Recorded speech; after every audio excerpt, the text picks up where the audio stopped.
So this year, we decided to have our finance report on the first day. This is to allow as many people, as many delegates to participate in the conversations around union finances. Because previously we've had it as the very last agenda on the last day of the ADC, and concerns have been raised about it not being inclusive of everybody who would like to participate in the conversations.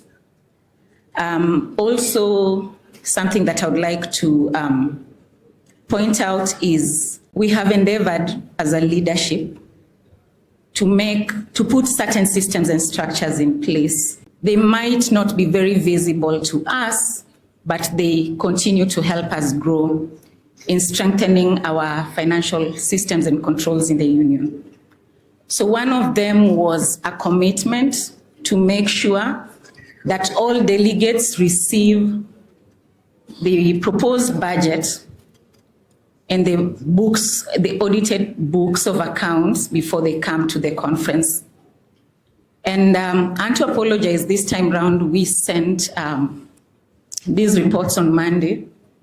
And this is because our branches were still hosting their AGMs until Saturday. And the recommendation from the Finance and Audit Committee has always been that the consolidated audit report is what needs to go out to the auditors. And we cannot include that in the consolidated report unless the members at the branch level have discussed their own audited reports and adopted them for inclusion into our consolidated report. I'm talking about this process because this is how we begin to build accountability at the branch level. We have come a long way. We have come from years when we never had branch AGMs. We've come from years when we only used to have branch audited reports consolidated and presented at the ADC.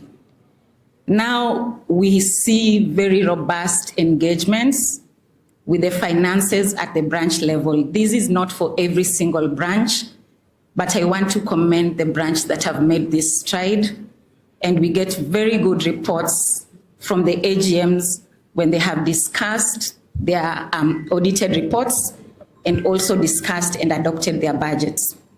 We still have problems, we still have shortcomings with certain branches, and they know themselves.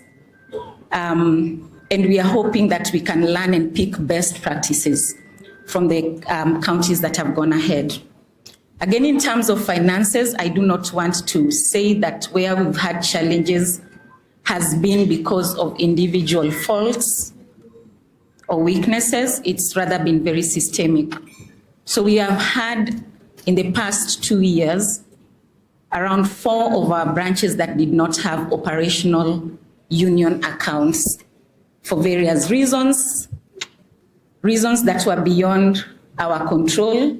We had branches where the Ministry of Labor had not properly registered the officials. And as such, we could not get functional union accounts in those branches. You had today, very proudly, Northeastern is finally, after 4 years, going to get a functional union account. It is a major milestone. This is because the members of Northeastern branch will begin having a true picture of their branch finances, and they will begin setting priorities on how those finances are to be expended. They'll also get to have a clear picture on which counties are remitting or not remitting their dues.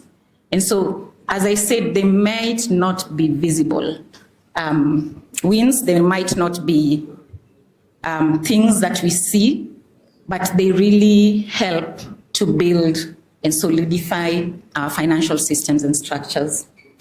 Having said that, this year's finance report that I'll be presenting has been prepared by myself as the National Treasurer, has been prepared by the Chairperson of the Finance and Audit Committee, Dr. Eric, and the union's external auditor, CPA Douglas Nyokoyo.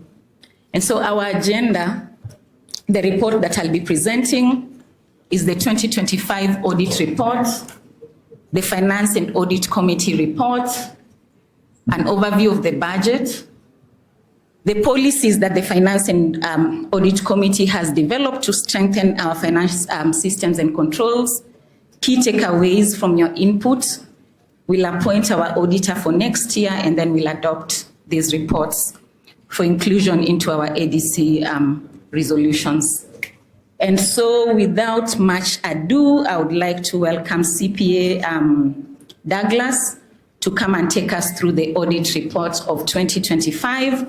There's the QR code. If you do not have it in your email, you can easily scan what we have there and have the report with you, and keenly take note as the auditor takes us through that report. He's going to highlight certain key important things. One very important thing is how we lost revenue in the year 2024, but we've picked up in 2025. You're welcome.